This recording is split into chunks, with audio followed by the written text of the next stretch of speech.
नमस्कार, बहुत स्वागत है आप सभी का टोटल टीवी में और मैं हूं आपके साथ जया पाल। चले शुरुआत बुलेटिन के अहम खबरों के साथ करेंगे। हिसार की सड़कों पर उतरकर कांग्रेसी विधायकों ने चुनाव आयोग का पुतला फूका।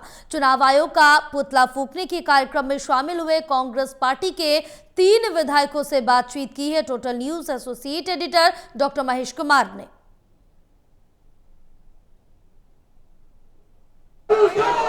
गुरुवार के दिन वोट चोरी के मामले को लेकर हिसार शहर की सड़कों पर कांग्रेस पार्टी के विधायक उतरे, तमाम संगठन से जुड़े नेता उतरे। इस वक्त हिसार जिले से संबंध रखने वाले 3 कांग्रेसी विधायक हमारे साथ बने हुए हैं। मुझे बताइए कि 3 विधायक एक साथ खड़े हैं और सड़कों पर उतरने की तैयारी, पुतला आप लोग फूंक रहे हैं। 25 लाख वोट चोरी से तीसरी बार भारतीय जनता पार्टी हरियाणा में सरकार बनाने में कामयाब हुई है। देखिए, आपको पता है कि हरियाणा में कांग्रेस पार्टी के पक्ष में माहौल था।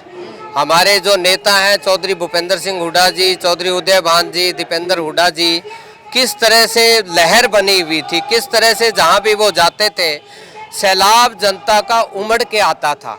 लेकिन जब चुनाव हुआ और परिणाम आए हमारे सामने, तो वो किस तरह से भारतीय जनता पार्टी ने इस चुनाव को हाईजैक करने का काम किया, वो हमारे राष्ट्रीय जो नेता हैं राहुल गांधी जी, उन्होंने कल की प्रेस कॉन्फ्रेंस के माध्यम से सिद्ध करके दिखा दिया कि हरियाणा में 25 लाख वोटर जैसे हैं जिनका कोई अता पता नहीं है, जिनका कोई नाम ठीक से नहीं है, जिनकी फ़ोटो ठीक से नहीं है, और उनका आप अगर प्रोपोर्शनेटली आप उसका पर कॉन्स्टिट्यूंसी वाइज अगर डाटा निकालें और जो डिफरेंस कम जहां भी जीत का रहा है, ये सीटें 65 से ज़्यादा बनती हैं। चलिए मुझे ये बताइए कि आज किस तरीके से हिसार की सड़कों पर आप लोग विरोध दर्ज करवा रहे हैं और जेन ज़ेड से जिस तरह की अपील राहुल गांधी कर रहे हैं, क्या लगता है कि असर दिखाएगी? 100% आएगा। देखिए, जब जब सत्ता तानाशाही की ओर बढ़ जाती है तो देश में क्रांति आती है और क्रांति की मुख्य सूत्रधार जैन जी होती है। आज चुनाव आयोग ने जिस तरीके से भारतीय जनता पार्टी के साथ मिलकर के, हमें भारतीय जनता पार्टी की नीयत का देश को शुरू से पता है, लेकिन हमें जो दुख और जो आज देश में जो हालात दुर्भाग्यपूर्ण बने हुए हैं वो चुनाव आयोग की तरफ से हैं, क्योंकि चुनाव आयोग ने मिलकर के भारतीय जनता पार्टी को वो डॉक्यूमेंट्स के हिसाब से वो माहौल तैयार करके दिया। विदेशी महिला के 22 वोट एक बूथ पे बन जाते हैं, लाखों वोट वही यूपी में है, वही वोट हरियाणा में है। कि ये क्यों हो रहा है?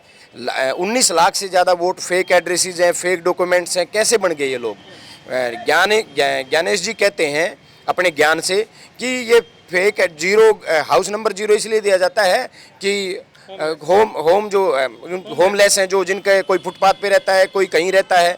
अब मैं ज्ञानेश जी से एक बात पूछना चाहता हूँ, जो इसके अंदर हाउस नंबर 0 है, पूरे देश के सामने आके एक बात बता दीजिए कि मैं 100%, जैसे वो राहुल गांधी जी से हलफनामा मांग रहे हैं, ज्ञानेश जी हलफनामा दे दीजिए कि जो होमलेस हैं वही उनके ही हाउस नंबर 0 हैं। फिर राहुल गांधी जी ने कहा है कि हम जब जो चुनाव आयोग बोलेगा हम पीछे जाएंगे चुनाव आयोग के और उसकी हर बात का जवाब देने का काम करेंगे। चुनाव आयोग की प्रवक्ता भारतीय जनता पार्टी बनी बैठी है और राहुल गांधी जी सवाल किससे कर रहे हैं? चुनाव आयोग से। चुनाव आयोग को चाहिए कि अगर अपनी निष्पक्षता बचाए रखनी है, अपनी साख बचाए रखनी है, वैसे साख बची नहीं उनकी, लेकिन अगर वो चाहते हैं तो राहुल गांधी जी के हर आरोप का जवाब दें, क्योंकि राहुल गांधी जी ने किसी पार्टी मीटिंग में नहीं बोला, बाकायदा प्रेस कॉन्फ्रेंस करके पूरे देश और दुनिया के सामने वीडियो एविडेंस, डॉक्यूमेंट एविडेंस के साथ बोला है कि चुनाव आयोग और भारतीय जनता पार्टी मिलकर के इस देश का लोकतंत्र चुरा रहे हैं, इस देश की सरकारें चुराने का काम कर रहे हैं। चुनाव आयोग का पुतला आप लोग फूंकने जा रहे हैं। अब भारतीय जनता पार्टी के तमाम रणनीतिकार, तमाम नेता एक ही बात कह रहे हैं कि जब एक ही महिला 232 वोट डाल रही थी तो कांग्रेस पार्टी के पोलिंग एजेंट कहाँ थे? तब ये विरोध, तब ये आपत्ति क्यों नहीं दर्ज करवाई? देखिए महेश जी, बीजेपी ने इलेक्शन कमीशन के साथ मिलकर लोकतंत्र की हत्या करने का काम किया। आपने कहा कि एक महिला 223 वोट की बात है, वो महिला अलग अलग बूथ पे, और उसका ये होता है एक वोट तो वो महिला खुद डालती है, बाकी और डुप्लीकेट वोट जो है, फर्जी वोट डाले जाते हैं। वो जब लास्ट में जो परसेंटेज बढ़ाते हैं ना, वो वोट होता है वो। और 25 लाख वोट की चोरी हरियाणा में इलेक्शन कमीशन के साथ मिलकर बीजेपी ने की। सरकार चुराने का काम किया है। दलित, बैकवर्ड, किसान, हर कर्मचारी, व्यापारी, हर वर्ग बीजेपी से परेशान था, परंतु बीजेपी ने जो है इलेक्शन कमीशन के साथ ये सरकार चुराई। ये वोट चोरी के मामले को अब सड़कों पर उठाने की कोशिश कांग्रेस पार्टी के तमाम नेता विधायक करते नजर आ रहे हैं। हिसार की सड़कों पर उतरकर कांग्रेसी विधायकों ने, संगठन से जुड़े लोगों ने पुतला फूंकने का काम किया है। सहयोगी कमल के साथ doctor Mahesh Kumar, total news Hisar.